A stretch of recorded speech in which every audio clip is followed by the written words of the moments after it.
집을 위한, 집에 의한 대한민국 집코노미의 모든 것 손바닥 들여다보듯 환하게 부동산을 들여다보는 손바닥 부동산 시간입니다. 도시와 경제 송승현 대표 화상으로 연결합니다. 대표님 안녕하세요. 네, 안녕하세요. 네, 정부가 오늘 대구 수성구 등 6개 지역을 투기과열 지구에서 제외를 했고요. 또 대구 동구 등 11개 지역을 조정 대상 지역에서 해제를 했습니다. 당초 이 대구와 세종, 부산 지역이 좀 규제 해제 지역으로 물망에 올랐었는데 자, 이런 예상들이 반영이 된 건가요? 우선적으로는 지금 아무래도 국토부에서는 조정 대상 지역을 지정을 할 때 최근 3개월간의 집값 상승률이라든지 해당 시도 물가 상승률의 1.3배를 넘는 곳을 우선적으로 가려내고 네. 또 청약 경쟁률이라든지 분양권 전매 거래량 이런 것들을 같이 살펴보거든요. 그래서 이 부분을 가지고 정량적인 것을 기본적으로 검토를 하고요. 또 정성적인 평가로 보면은 집값에 대한 상승, 또 투기에 대한 세력이 개입된 거, 이런 것들도 같이 보고, 개발에 대한 사업에 대한 진전이나 이 상승분이 자연스러운 상승인지 아닌지 가지고 여러 가지 판단을 합니다. 네. 근데 아무래도 지금 세종 같은 경우는 우리가 하도 주택 가격의 하락이 좀 지속이 되고 있었는데, 역시나 아까 말씀드렸던 그 청약 경쟁률이 높은 것을 고려를 했던 것으로 보여서 규제에 대한 지정을 유지하기로 결정했다라고 이야기를 하고 있고요. 네. 또 지금 대구 같은 경우는 미분양도 적재가 되고 주택 가격이 하락되다 보니까 이런 부분에서는 조금 지금 규제에서 좀 자유롭게 풀어준 것으로 보여지고요. 또 지금 상황에서 부산 같은 경우는 특정 대한민국에서 여러 지역들이 있는데 주택 가격에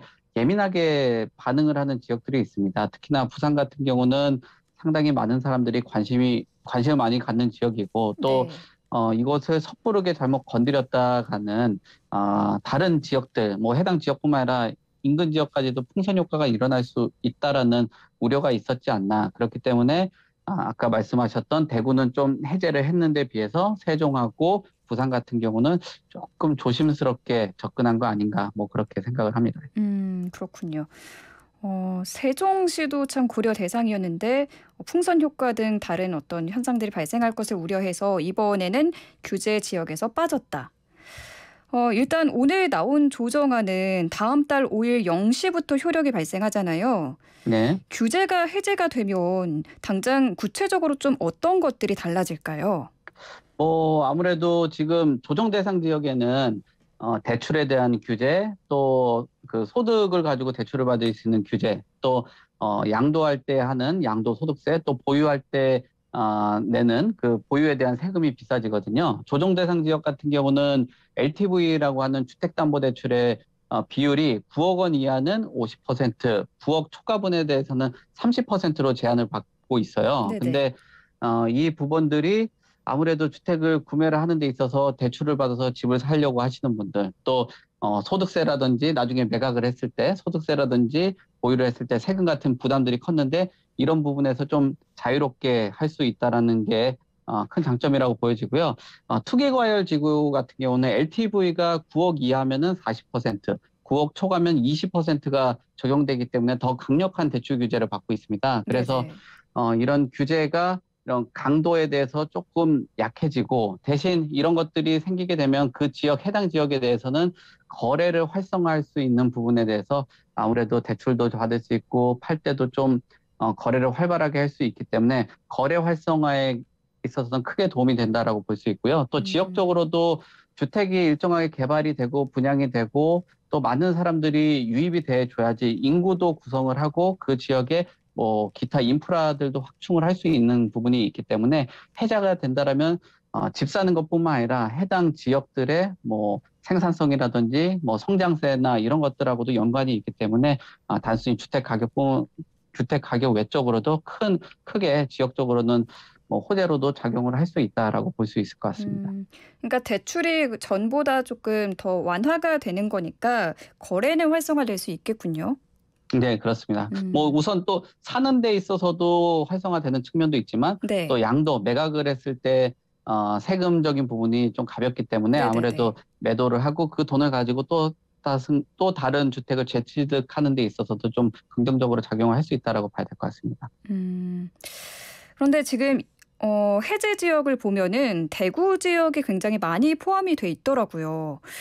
올해 대구 지역의 10개 단지 청약은 모두 미달이었거든요. 청약 네. 경쟁률이 평균 0.4대 1에 그쳤는데 이 네. 지역은 좀 왜 그런 건가요? 그러니까 0.4대 1이면 역시 뭐 대학으로 얘기해도 뭐 미달인 거고 청약으로 얘기해도 미달이 되는 건데 아무래도 지금 가장 큰 거는 이 대구 지역 쪽에 아파트 공급량이 지금 현재 많은 상황이에요. 대구의 미분양 가구 수를 보면은 2020년 12월 같은 경우는 280가구에서 4월에는 6,800가구, 그러니까 한 700가구 가까이 정도 급증을 했거든요. 네. 결국은 미분양이 되고 있는 것에서 누적이 되고 있는 상황에서 추가적으로 입주하고 공급 물량들이 더 늘어나고 있기 때문에 이런 위험 요소가 좀 더 있다라고 보여지는 거예요. 그러니까 미분양은 올해 4월까지 한 7천여 가구까지도 급증을 했는데 또 작년에 한 1만 한 7천 가구 정도 입주 물량에다가 또 올해하고 내년 같은 경우는 2만 가구, 또 내년 같은 경우는 한 3만 5천 가구가 되거든요. 여기서도 미분양이 발생된다라면은 그 지역이 뭐 쇠퇴할 수도 있고 또 지역의 생산성이라든지 이런 것들을 보고 뭐 기반 시설이나 앞으로의 그 소득 계층들이 갖고 있는 뭐랄까 뭐 다양한 활동을 하는 자영업자들 뭐 상가들도 만들고 할 텐데 그런 것들이 뭐 활발하게 움직이지 못하게 되는 그런 단점들이 있죠. 그러니까 음. 결국은 이 지역들이 단순히 미분양 가구 수 또 향후 입주 물량들 뭐 이런 것뿐만 아니라 전반적으로 다 연결되어 있는 다양한 산업들이 같이 고민해야 되는 그런 상황인데 그런 것들을 아무래도 뭐 정부에서 좀 세밀하게 그 들여다본 것 같아요. 그렇기 음. 때문에 대구에서 미달하는 그런 미분양 수나 이런 청약 경쟁률, 이거 아까 말씀드렸던 이 부분들이 굉장히 미달 수준밖에 안 되는 상황이고 또 앞으로의 뭐 올해 내년까지도 바라보는 이런 부분까지도 보기 때문에 정성적인 평가까지도 같이 들어간다라고 봤을 때는 정량적인 부분 또 정성적인 평가들이 들어갔을 때 대구가 조금 해제를 받을 수 있다라는 시장의 어떤 기대도 있었는데 그 기대에 좀 부응하게 들어간 것으로 보여지고요. 아쉽게도 앞에서도 얘기했던 세종하고 부산 같은 경우는 네. 청약 경쟁률이 여전히 대구는 0.4대 1에 불과한데 그 지역 같은 게 여전히 청약이 인기가 있다 보니까 그런 음. 데에서는 서로 좀 그 나뉘어져서 해제를 하고 해제를 못한 것으로 보여집니다. 알겠습니다. 수도권 지역도 좀 살펴볼게요. 지금 수도권 지역은 규제 해제에서 많이 빠졌거든요. 근데 지금 수도권의 비규제 지역이 좀 투자가 굉장히 과열돼 있는 상태인데 이것만 보면은 부동산 규제 의도가 투기 과열에 막겠다라는 거였는데 이것과는 달리 또 이 풍선 효과가 나타나고 있는 게 아닌가라는 생각이 들거든요. 네, 뭐 충분히 그럴 수 있다라고 보이죠. 원래는 그 수도권 같은 경우가 가장 지역적으로 봤을 때 뜨거운 지역들이고 관심도가 많고 인구가 밀집되어 있는 지역이고 또 우리가 얘기하는 뭐 교통이라든지 기반 시설들이 잘 갖춰져 있는 곳들이 수도권인데 그런 수도권 지역 안에서 비규제 지역이 있다라고 하면 결국은 투자들이나 어떤 특정 뭐 투기 수요라고 말하는 그런 투자 세력들이 들어와서 네. 주택들을 매입을 하고 또 단기 보유하고 있다가 매각을 하는 그런 경우들이 나타나고 있는 거거든요. 네네. 근데 최근 들어서 부동산 시장이 전체적으로 침체가 되어 있고 특정 지역은 뭐 정상화라는 표현까지도 있을 정도로 안정적인 시세를 유지하고 있는데 음. 수도권 안에서도 규제가 조금 자유로운 지역들 같은 경우는 청약 경쟁률이 굉장히 높았어요. 그래서 수도권하고 가까운 곳들, 뭐 강원도 뭐 원주라든지 이런 지역들이나 뭐 이천 지역 같은 경우는 그 경쟁률이 뭐 한 30대 1 정도 가까이 나오는 음. 그런 모습들을 보이고 있었고요. 또 이천 같은 경우는 외지인 투자들이 굉장히 많아졌었어요. 부동산원 자료를 봐도 1월에는 한 45% 정도 됐던 외지인들이 네. 그 투자 비율이 같은 해 대비 그 지금 8월 같은 경우는 한 75% 정도까지 올라갔거든요. 그런 상황에서 또 최근에도 부동산 가격들이 정책이고 또 열기가 식기는 해도 역시나 4월 기준으로 봤을 때는 약 한 5% 정도 되기 때문에 높은 비율이라는 것을 유심히 볼 필요가 있어요. 그만큼 수도권에 대한 인기는 여전하고 그 네. 안에서도 비규제라는 것들이 아무래도 투자 수요를 유입을 할 수 있는 제도가 아닌가라고 보여지는데, 근데 우리가 여기서 유의를 해봐야 될 것들이, 이것들이 아무래도 규제로 지정이 안 되면은 분양권 전매도 가능하고 대출도 많이 나오고 그로 인해서 풍선 효과가 일어나는데, 네.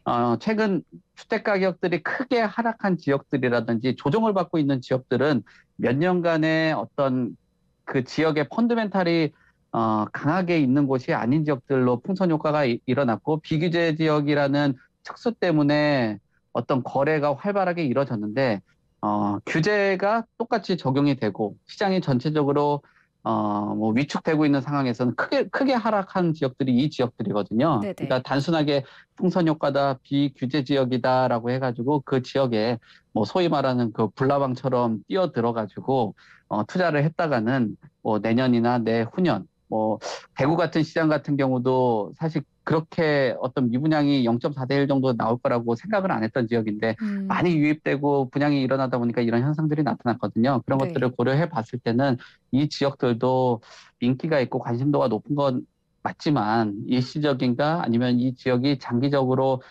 성장 지역인지 같이 한번 검토를 하면서 시장을 바라보고 뭐 투자라든지 실거주에 임할 필요가 있다라고 보여집니다. 음. 이것도 궁금한데요.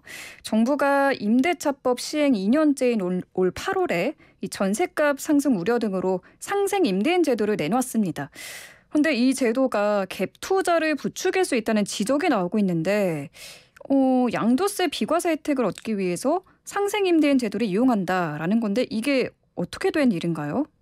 그렇죠. 지금 갭 투자라는 것은 결국은 적은 돈을 가지고 투자를 해서 매각했을 때 돈을 그 수익률을 크게 일으키는 게 갭 투자 형태가 되는 거거든요. 근데 네. 여기서 역시나 매각하는 그 과정 안에 비과세라고 하면은 엄청나게 큰 혜택이 되는 거죠. 네네. 그러니까 우선적으로 상생 임대인이 되기 위해서는 직전 계약하고 5% 정도 룰을 지켜야 되거든요. 네. 그러니까 이것을 5년 동안 지키게 된다라면은 매도했을 때 2년 정도의 그 거주 기간 뭐 이런 것들을 뭐 아무래도 그 거주 요건을 완화를 시켜주기 때문에 그 집을 팔았을 때도 양도세, 비과세 혜택을 받을 수 있는 거예요. 근데 음. 저는 이 상생임대 제도에 대해서 좀 지적을 해보고 싶은 거는, 우리가 임대 시장이 불안정하고 임대 시장의 불안 요인들 때문에 이런 상생 임대 제도라든지 장기 임대 주택, 뭐 서민들을 위해서 주택 공급을 하기 위해서 임대 주택을 공급하기 위한